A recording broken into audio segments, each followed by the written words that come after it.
Welcome back, CNBC Africa Power Lunch it is. Well, today's new listing, Placecol, had a tough start. Share price at 80 cents at the moment, according to the Chief Executive, Wessel, who's with us in the studio. The stock was issued at R1 a share. So, not the best start, I suppose, but it is a long-term game, isn't it? Yes, we're not in for the short term, we're in for the long term, and it's part of our strategy. It's an interesting business. You're in the beauty game. You started it 10 years ago with a good friend of yours. We'll get into that in a moment. But the whole idea of going vertically integrating. So you manufacture the skincare product, then you distribute them and sell them yourself, and you even have a academy where you teach people how to use it. You're right. What got you into wanting to do a vertical integration? I think it was obvious. We manufacture the product and, as you said, distributed it. We distributed through the main chains like Edgars and Foschini nationwide. What's it called, the product? Placecol. So it's exactly the same. That's exactly the same. And what does it do for? That's a skincare product. That's a skincare product, and that's anti-aging. That's all. Is it for the white skin or the black skin? It's for every skin, but we are just launched a product called Renaissance, which are actually for the skin of color, and it's now available nationwide, also in Edgars and Foschini. So it's not a black like me product. No. It's more European skin. That's it. So you no doubt go up against multinationals. Absolutely. But our own outlets, which we've got 44 outlets at the moment, rolling out 2 per month. It's company owned and franchise. We're not really up against the multinationals. We render a service which is that they don't render, and we're quite unique in that. It's interesting, those outlets, you do reflexology, massaging people's nails, which is another business that we'll talk about in just a moment. Does that help you then to sell products more easily? Absolutely. That's the main cause of the industry, to sell the product, but also to render that service to our clients.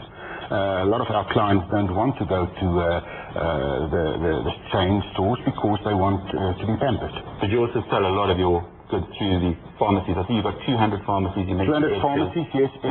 What's the split in your sales between your own stores and others? Own stores at the moment, 30%, and about 35% in Edgars. And the margins presumably are very different. They are different, yes. They are different, yeah. How do you compete price-wise with what is imported? We're playing in the breach market, so it's not the mass market, and also not the prestige market, and that's where we positioned ourselves, and we are doing quite well in that. How big is that space? That's very difficult to say. You know, there's a lot of info available. You know, you can start with soaps, and you know, so it's very difficult to say. And at this moment, I think it will be misleading if I. There's hundreds of millions of rands. Yes, absolutely. What I'm getting at is you have a lot of scope to go. No, absolutely. Yeah. You acquired Dream Nails just now in July for 12.2 million. That's correct. Interestingly enough, you paid their price earnings of 6 historically. Absolutely. But you're listing your company on a price earnings of 20. Yeah, I think it's a little bit. That flip, huh? Absolutely, but I also think it's a little bit misleading to talking about a PE of 20 historical. I think we rather have to look at the forward PE. And we're listing at a forward PE of 8, which I think is quite Well, it's promises. So we're looking at promises, and the market's saying we don't exactly believe these promises because your share price is down at 80 cents. But we will see each other in the near future after our half-year results. Why did you sell so many shares? The founders actually sold 20 million shares. That's what we were advised by our advisors to create more liquidity in the market. But you've reduced your own personal shareholding quite significantly as a result of that. You're down from 38.5% down to 20%. Is that still sufficient to keep you interested? Absolutely. Yes, and as I said, the reason was to have more liquidity. Create more liquidity. Yeah.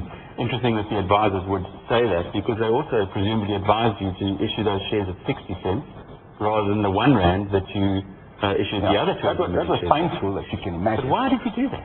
The reason for that is we were actually going to the market at a 9.2 PE.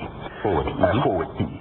And because of the existing, or the present market, we decided that to give the investors a better PE. And the combination will be then 8 PE. 40. And that was the main. But why not issue all of the shares at 60 cents? Why some at around and some at 60 cents? Because this would understand this correctly, because I think people might be a bit confused. You issued 20 million shares at to institutions at 1 rand. Yes. Then another 20 million shares that you issued, the vendors placed. Well, another 20 million shares that you yourself and your two partners sold, presumably to the same institutions, at 60 cents. Yes. Now, if I was an institutional investor and I was paying a rand and somebody else got it at 60 cents, I wouldn't be too happy. Yes, but mostly of them are the same investors, so the average share was 80 cents. This seems like a really strange way to go about Yes, it. We haven't seen it before on the JSE, and I've been covering this market for 25 years. So it's an interesting... we were advised, and that was because of the this date was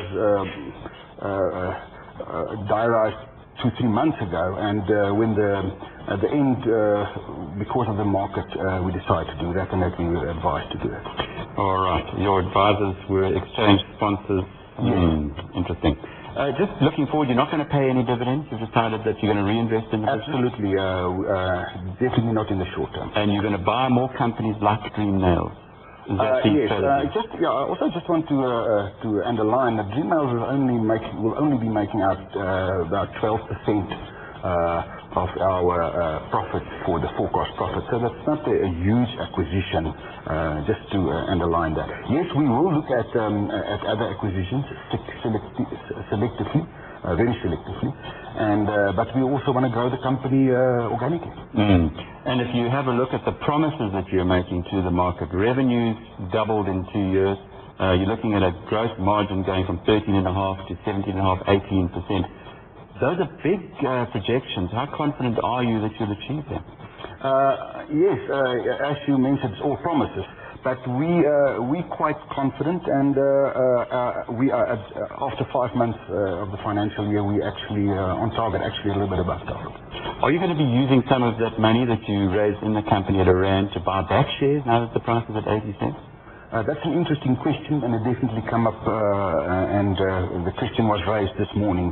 But at the moment, we didn't make a decision.